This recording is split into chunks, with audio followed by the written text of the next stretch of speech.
1945, España poseía un relevante papel internacional. Esa posición de importancia internacional se explica por una fortaleza que combinaban el potencial de las posesiones coloniales, las líneas de alianza seguidas en la política exterior, la cohesión del poder central en torno a la institución monárquica y los aciertos de la política exterior que permitieron la conexión de un inmenso y vasto territorio en cuyo dominio no se ponía el sol. Y todo ello, no obstante, sobre unas estructuras sociales y económicas en la metrópoli que, como hemos visto, eran enormemente frágiles. Y ahí encontramos una enorme paradoja histórica. Todas aquellas fortalezas, sin embargo, se irían debilitando. La institución monárquica, Carlos IV, Fernando VII, experimentó quiebras notables. Las posesiones americanas cambiaron en muchos casos a países autónomos. Las alianzas externas experimentaron un giro decisivo al romperse la tradicional alianza francesa y sustituirla por la británica. Además, la posición peninsular en el juego de intereses que enfrentó a las grandes potencias europeas tuvo resultados de catástrofe para España, tanto en la fase de la contienda como en el panorama final que los acontecimientos bélicos produjeron. Como podemos ver en todos estos extremos, el marco general en que se inserta esta guerra es muy complejo y la dinámica en la que se desenvuelve posee ingredientes que, aunque solo los apuntemos, puede intuirse el enorme peso que tuvieron y cómo explican los cambios tan considerables que arrastró aquella guerra.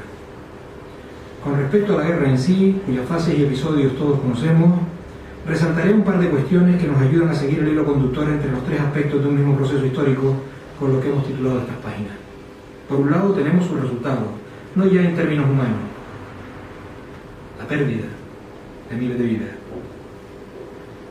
o tampoco en los términos en que se define la victoria o la derrota militar, sino en los relativos a la devastación económica que produjo. De alguna manera, y como señalara el historiador Sánchez Jiménez, vino a certificar la quiebra económica y financiera del país. Provocó escasez alimentaria, hambre, carestía, epidemias, mediatización en adelante de nuestra economía, y estos son simplemente algunos de los efectos más nocivos que trajo la guerra. El impacto, no olvidemos también por otro lado que el estilo, la estrategia de guerra de los ejércitos napoleónicos consideraban abastecerse sobre el terreno y de eliminar cualquier vestigio de resistencia. Eso supuso una extraordinaria destrucción de infraestructuras de todo orden, que fue impactante para el conjunto del resto del siglo XIX. Se tardó mucho en recuperar, simplemente en materia de infraestructuras viarias, de infraestructuras urbanas, de infraestructuras hidráulicas, todo lo que fue destruido por la guerra. El impacto social de todo ello sería, por tanto, muy importante y nos ayuda a explicar los distintos alineamientos con las soluciones propuestas, ya fueran los liberales o las que pugnaban por sostener el orden absolutista, tanto en estos años de la guerra como en las posteriores etapas. Otro elemento decisivo lo constituye la manera en que se declara la guerra a Francia. Surge, como veíamos en el texto galdosiano, de una reivindicación popular, la cual se amplificará desde movimientos populares que imponen la guerra. Es una acción revolucionaria, se sustituyen a las antiguas autoridades, entre otras cosas porque se marcharon o simplemente se alinearon con el invasor, y se implantaron nuevas instituciones legitimándolas con la voluntad del pueblo. Desde mayo de 1808 y en el semestre siguiente, prácticamente la España de la Resistencia cambió el antiguo poder político. 2 capitanías generales, al frente de las cuales estarían Cuesta y Palafox, y 13 juntas superiores provinciales se hicieron con el control de las nuevas instituciones. Patriotismo e insurrección se convirtieron en 2 factores decisivos para dar un vuelco revolucionario, pasándose a una alteración radical en el conjunto de la legitimidad del poder monárquico tradicional al poder popular. También entre los componentes bélicos, ese carácter de movilización popular y la inexistencia práctica de un ejército nacional que se enfrentara al napoleónico gestaron otra modalidad que tendría larga consecuencia histórica, yo creo que hasta nuestros días, la guerrilla. Esta variante tuvo una importancia decisiva en el curso de la guerra al debilitar uno de los activos más notables de las tropas francesas, su poder de ocupación. Los guerrilleros no precisaban mantener el territorio ni el resto de los elementos que incorporaba aquel moderno ejército con sus renovadas estrategias. La guerrilla socavó en extremo el poderío militar galo en la península ibérica e implica también buena parte de la forma en la cual protagonizó el pueblo la acción armada. También en este aspecto aquellos años fueron por tanto novedosos y trascendieron su etapa. La guerrilla, como explicara en un admirable artículo en su día Antonio Betancourt, se incorporó a una acción bélica que llega hasta nuestros días, como hemos dicho, prácticamente en la totalidad de los continentes. La revolución. Como vemos, la experiencia de estos años que van del año 1808 a 1814 nos situó ante un proceso de cambio a fondo. Si ampliamos el punto de mira, veremos que antes y después de esa fecha se suceden procesos de similar alcance en otros lugares. Son momentos de alteración notable de la nueva organización que caracterizó a las sociedades del antiguo régimen. Un cuadro de cambios que habría de plasmarse en distintas etapas del siglo XIX y a las que Miguel Artola definió en 3 grandes planos que conforman el orden liberal con su configuración política y normativa. El primero se refiere a las disposiciones que regulan el nuevo concepto de libertades, la individual, la de expresión y la de conciencia. El segundo, al de la puesta en pie de un nuevo Estado unitario y al de la plasmación del principio de igualdad. Finalmente, al de la organización de una sociedad clasista sustituta de la estamental y en la que el concepto nuevo de propiedad privada y las distintas formas de establecer las decisiones entre clases sociales marcaron el tiempo contemporáneo. No he encontrado nunca un esquema tan claro, tan rotundo y tan sencillo para explicar estos 3 conceptos de libertad, igualdad y propiedad como el que aplicó en su día este magnífico y ya veterano historiador. El concepto de libertad venía a significar, lógicamente, la aspiración que se venía recogiendo acerca del contenido que se tenía del ser humano desde los años bajomedievales en adelante. El concepto de igualdad que pondría en pie los estados modernos, los estados liberales, los estados unitarios, lo eran en tanto en cuanto definían estados que tenían como objetivo fundamental el que cada ciudadano en su trato con la administración no solamente tuviera los mismos derechos, sino tuviera las mismas facilidades y los mismos accesos. Piensen ustedes en un elemento que sale como consecuencia de todo esto que estamos analizando, que es la España de las provincias. ¿Qué significa una provincia en España? Algunos dirán, significa la copia de un modelo de descentralización del poder en un Estado unitario. Significa muchas más cosas, pero en aquel momento venía a significar lo siguiente: una provincia es un lugar donde reside una parte de la administración del Estado con la cual un ciudadano tarda menos de 24 horas en llegar, esté donde esté en cualquier punto de España. Esta forma de entender la administración central del Estado, rompiendo el fragmento de poderes que impedían el llegar a los poderes públicos a las personas, fue, como pueden ustedes comprender, un cambio espectacular. Y el de la propiedad privada, pues, ¿qué quieren que les diga?, en sustitución de la propiedad estamental.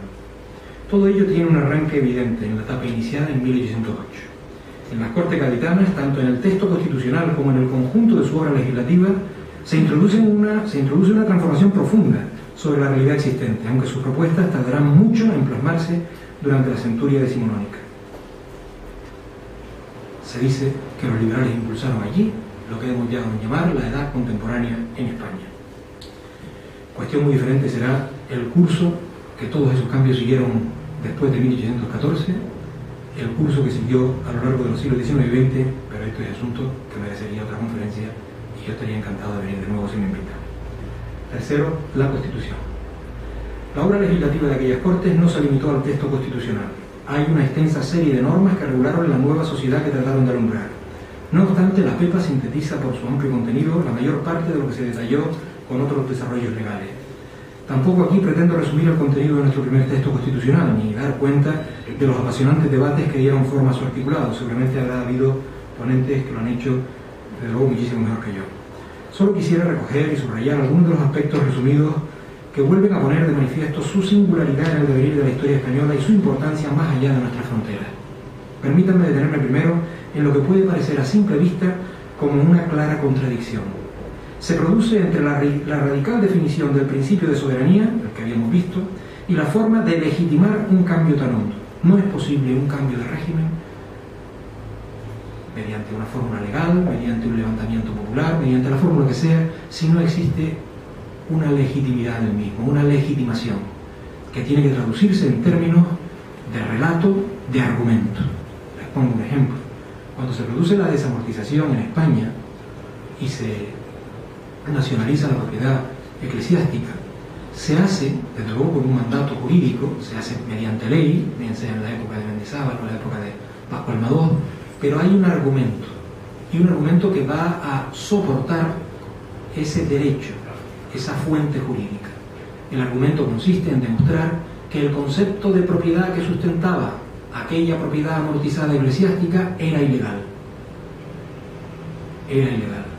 Y a partir de ahí había que legalizarla, nacionalizándola y poniéndola en circulación mediante una fórmula de libre propiedad. Bien, pues algo similar ocurre, como estamos viendo, con la Constitución de 1812. Un cambio de esta envergadura tenía que ser narrado, tenía que convencer a la gente con algún argumento que fuera más allá de yo llegué aquí, no había nadie y ahí senté el real de mi autoridad, sea una junta provincial, una junta en un municipio, o sea la Junta Central Suprema, o sean los propios representantes reunidos en la isla de León.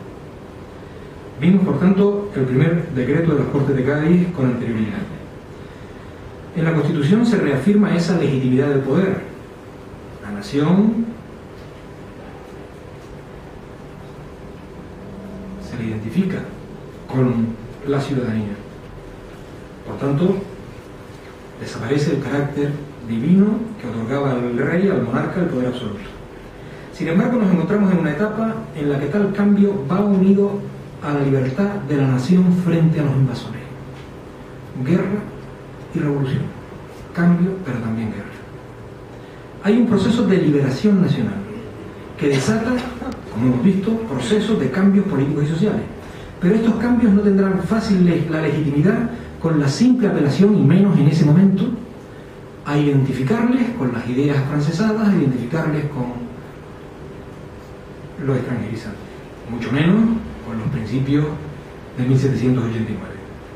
Los liberales españoles buscaron y construyeron su propio relato para anclar los orígenes de la legitimidad del nuevo orden. Lo hicieron apelando a una interpretación del pasado. De nuevo aquí, la historia sirve de excusa, de coartada, al pasado de la historia de España. Y ubicaron allí, en la historia de España, con gran artificio, el origen de algo que ahora podía ser recuperado tras siglos de despotismo absolutista. Y allí quedó escrito aquel recurso a la historia para legitimar, con la noche de los tiempos, lo que no era sino novedad y cambio radical. Fue en el discurso preliminar a la Constitución, publicado el 24 de diciembre de 1811 y escrito por Agustín de Argüelles, donde encontramos precisamente esa legitimidad. Voy a limitarme a la cita textual de una parte de ese discurso preliminar. Al justificar la nueva Constitución y sus contenidos, Agustín de Argüelles, con el discurso preliminar que asumieron las Cortes, decía: tal es, señor, el proyecto de Constitución para la nación española que la Comisión presenta a la discusión del Congreso. Su mayor conato ha sido recoger con toda diligencia, según lo expuesto ya en este discurso, de entre todas las leyes del Código Godo, y de las demás que se publicaron desde la restauración hasta la decadencia de nuestra libertad, los principios fundamentales de una monarquía moderada. La ignorancia, el error y la malicia alzarán el grito contra este proyecto.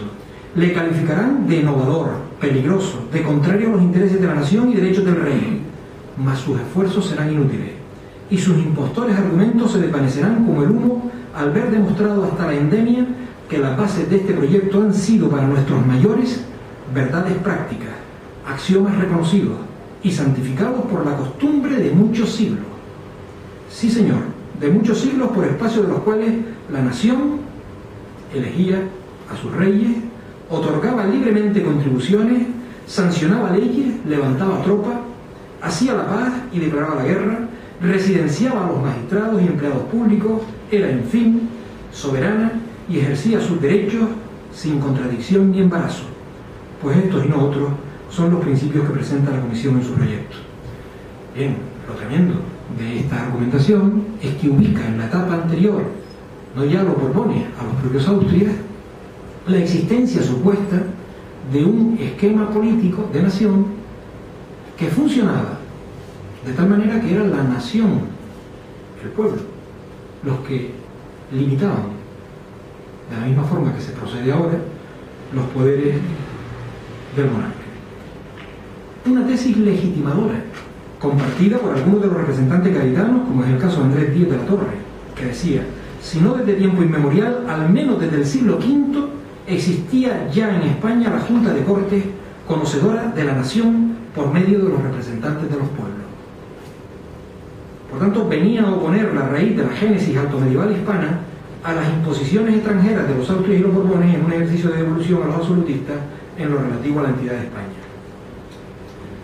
Bien, no obstante, este tradicional recurso del pasado con afán legitimador no puede esconder, en mi opinión, y contradiciendo al discurso preliminar, la radical novedad del hecho fundacional de esta moderna nación liberal en España.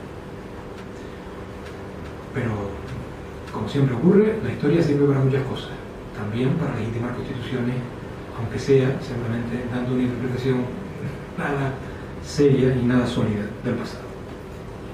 En realidad, el texto constitucional fue el resultado concreto de los trabajos encargados a una comisión extraordinaria que presidió Muñoz Torrero. Entre marzo de 1811 y el mismo mes del año siguiente, se redactó el proyecto y se produjeron los debates plenarios que dieron forma definitiva al texto. Recordemos que este último viene dado por su amplitud, lo que evidencia su intención de dar base a una nueva organización de la sociedad. Supongo que de este tema también se ha hablado y me parece muy interesante esta característica constitucional, su enorme extensión con respecto a textos siguientes, que viene explicado por el intento, como digo, de regular y controlar hasta los extremos más de detalle el cambio subsiguiente que se proponía llevar adelante. Su debate tradujo además dos controversias esenciales, como explicara en su día Soletura: el producido en torno a la soberanía nacional, que oponía a liberales y absolutistas, aunque hubo posiciones intermedias como la de Jovellanos, que proponía la fórmula compartida, el poder reside en las Cortes junto con el rey, y que luego servirá para articular buena parte del constitucionalismo tras 1845, y el debate sobre la consideración de la Constitución, mientras que para los liberales era un sistema para regular el ejercicio del poder, esto lo negaban absolutamente los absolutistas. Bien, el resultado final nos presenta un ejemplo muy cualificado de los principios liberales, que fue pionero en la presencia europea de estos. La soberanía nacional, la división de poderes como garante de los derechos ciudadanos, el mandato representativo, la extensa regulación de ese conjunto de derechos, la unidad jurisdiccional y legislativa para dar soporte al principio de igualdad, las nuevas normas económicas, la articulación institucional del régimen político, etc., conforman una tarea que habría de ser ampliada por los decretos en los años siguientes. En cualquier caso, un texto extraordinario que cambió la historia española, una constitución que se construyó en una etapa de violencia y de guerra, como fue la que marcó aquellos años decisivos y germinadores de nuestra contemporaneidad. Muchas gracias.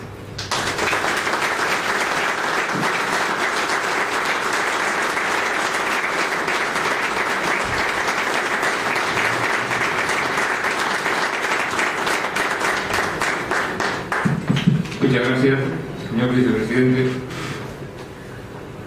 Consejo Social de la Universidad de Las Palmas de Gran Canaria ha jugado un papel importante en la configuración de este ciclo de conferencias, y permítanme citar a nuestro director de honor y miembro del Consejo Social, don Francisco Marín Marquera Frontera, que nos ha ayudado extraordinariamente.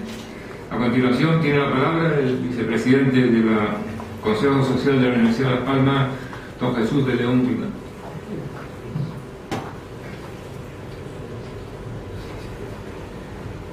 Gracias.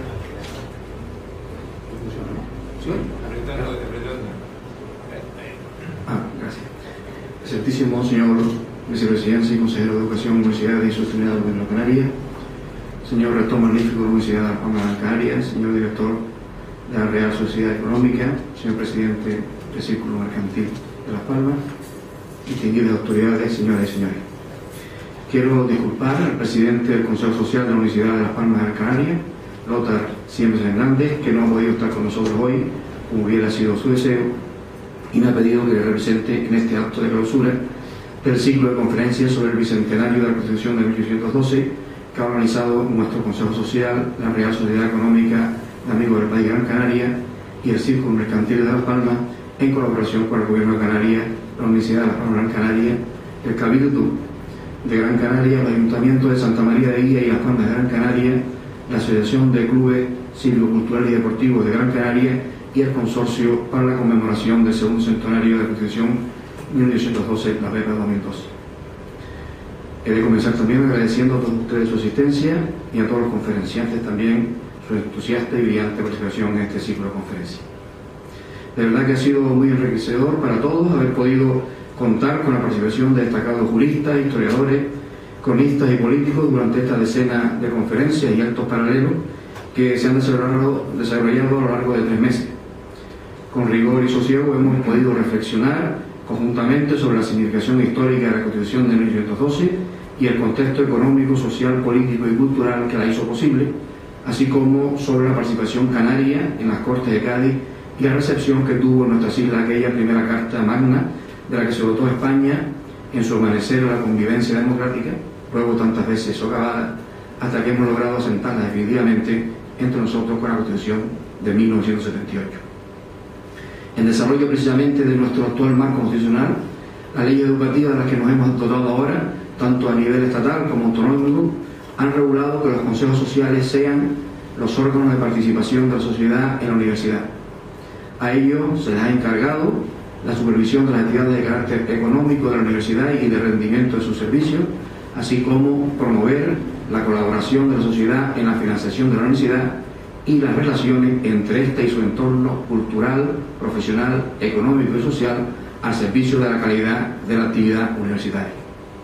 Esta encomienda de funciones de interactuación entre la universidad y la sociedad explica bien el porqué de nuestro compromiso activo con este tipo de eventos que sirven, como hemos podido comprobarlo a lo largo de estos 3 meses, para impulsar la colaboración entre universitarios, empresarios, profesionales, gestores públicos y ciudadanos en el conocimiento y difusión de una temática de tanto interés para el conjunto de nuestra sociedad como es el legado de la PEPA.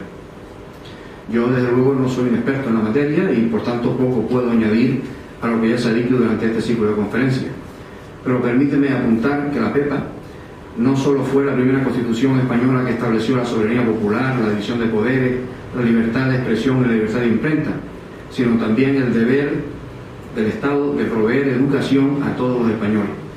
En el título noveno de la Constitución de 1812, un único capítulo recogía media docena de artículos dedicados a la instrucción pública, que era como entonces se llamaba la educación. Eran otros tiempos, otras inquietudes sociales y otro lenguaje para expresarlas, pero en su esencia ese escueto articulado ya apuntaba al reconocimiento de lo que luego ha sido un pilar básico de nuestro actual estado de bienestar: el derecho a la educación y a la libertad de enseñanza y de pensamiento y creación científica, así como la necesidad de que los poderes públicos provean los medios, los instrumentos de planificación, dirección y control que asegure su ejercicio en beneficio de todos. La preservación y mejora de esa conquista colectiva en el ámbito de la educación superior es la gran tarea en la que está empeñado nuestro Consejo Social, mediante el estímulo de la cooperación y la corresponsabilidad entre la universidad y la sociedad, para cuya consecución es necesario el concurso de todos los miembros de la comunidad universitaria y de todas las instituciones públicas, empresas, colectivos profesionales y organizaciones sociales. Es muy importante que mantengamos vivo el espíritu de concordia de la PEPA y sigamos profundizando en su universal legado, que es la afanosa búsqueda de construir entre todos una sociedad cada vez más justa, más libre y cada vez más justa. Muchas gracias.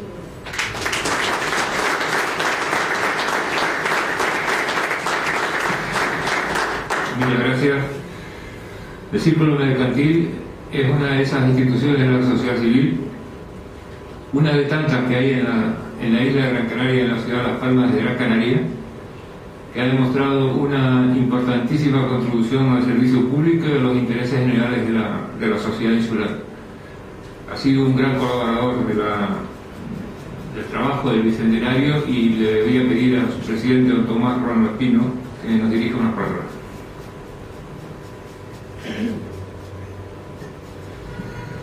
Buenas noches.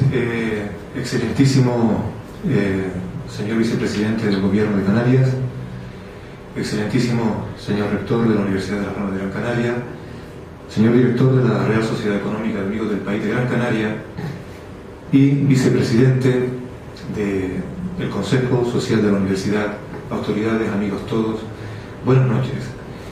Tengo que anunciarles que, al contrario que mi antecesor en la palabra, no tengo preparadas unas palabras directas para llegar de forma preparada a ustedes. Lo que sí quiero recordar es la génesis de esta idea, de recordar un hito histórico. Recuerdo que en la génesis de esta constitución, de este ciclo de conferencias, pudimos sacar conclusiones que hoy reiteramos aquí. Primero, que la crisis que vivimos no limita la gestión para organizar eventos como estos. Y esto es importante.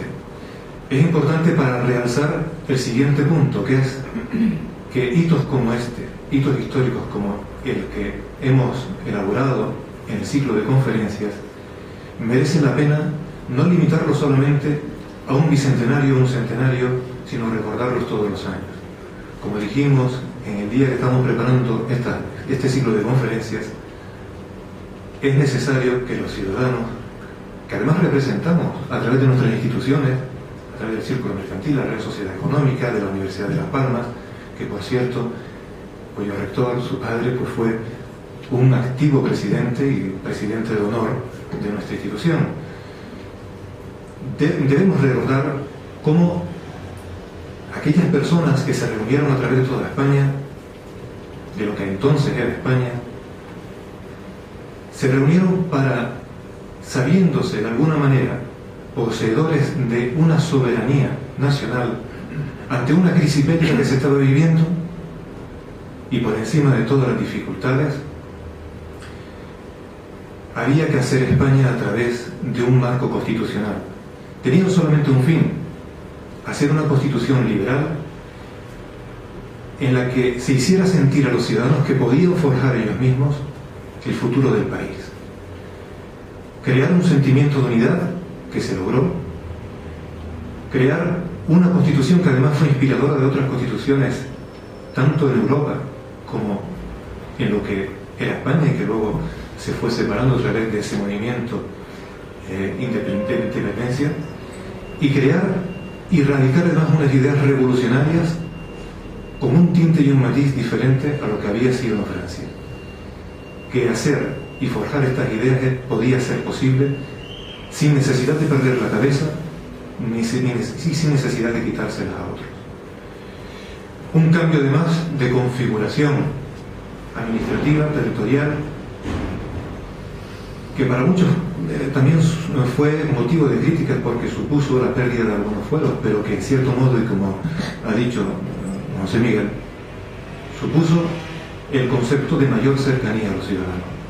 Por tanto, este hito histórico que hemos conmemorado con este ciclo de conferencias, yo creo que es necesario no solamente cuando vienen los centenarios y bicentenarios, sino hacerlo periódicamente, un homenaje y un recordatorio a aquellos que se superaron ante las circunstancias, ante la crisis bélica que se vivía, y fueron capaces de pensar en lo que era el país y lo que podía ser el país.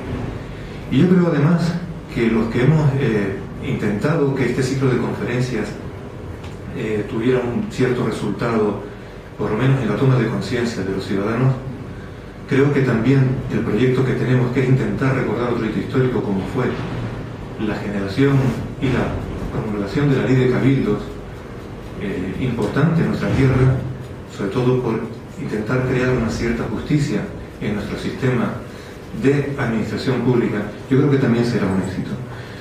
Por tanto, yo les agradezco a todos los que han participado, a todos los que han venido como oyentes, a los que han aportado su grano de arena a que conozcamos un poco más ese hito histórico. Les agradezco que hayan participado, que hayan venido, y que en cierto modo esto sea una corriente que no se quede estancada, sea una corriente que continúe en los próximos años. Muchas gracias.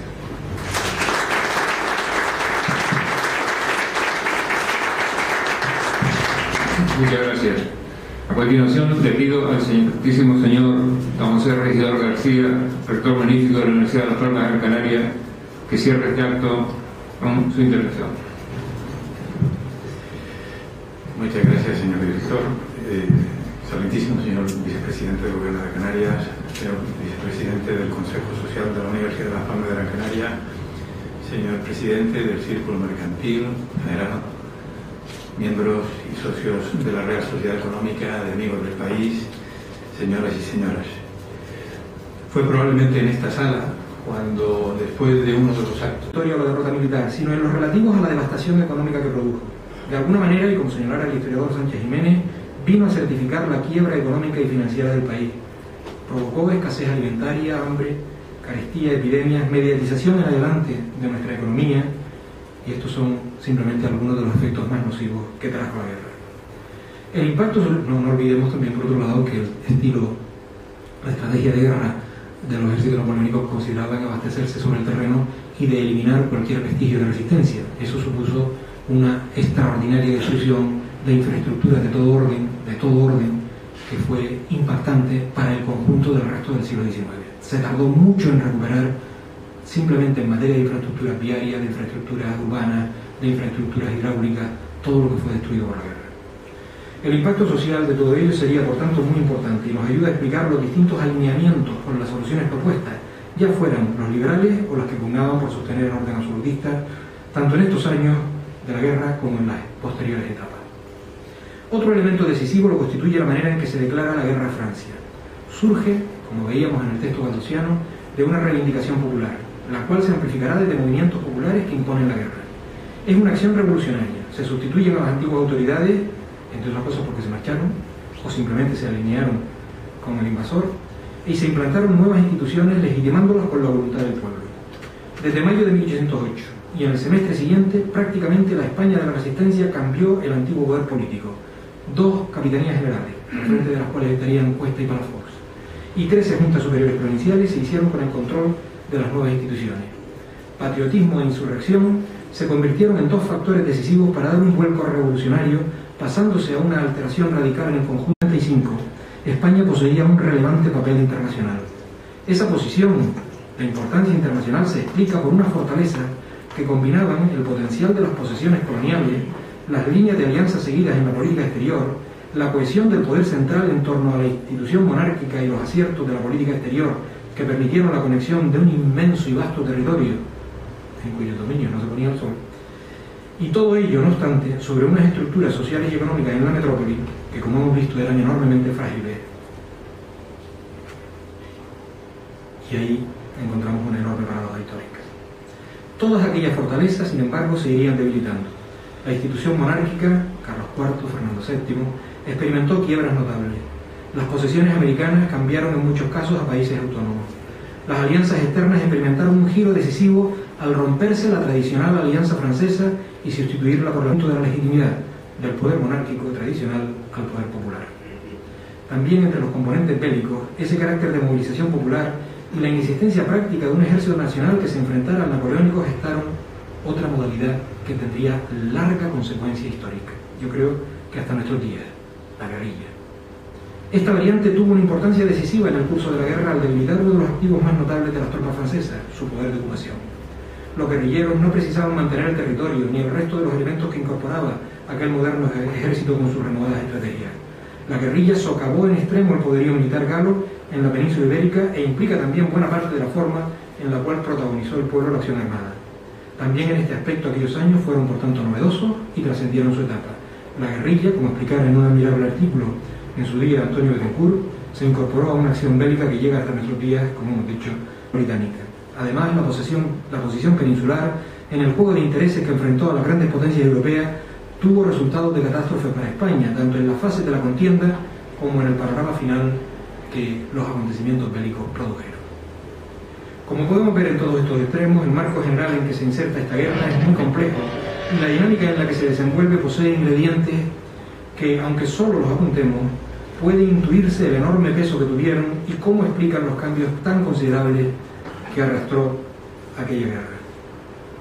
Con respecto a la guerra en sí, cuyas fases y episodios todos conocemos, resaltaré un par de cuestiones que nos ayudan a seguir el hilo conductor entre los 3 aspectos de un mismo proceso histórico con lo que hemos titulado estas páginas.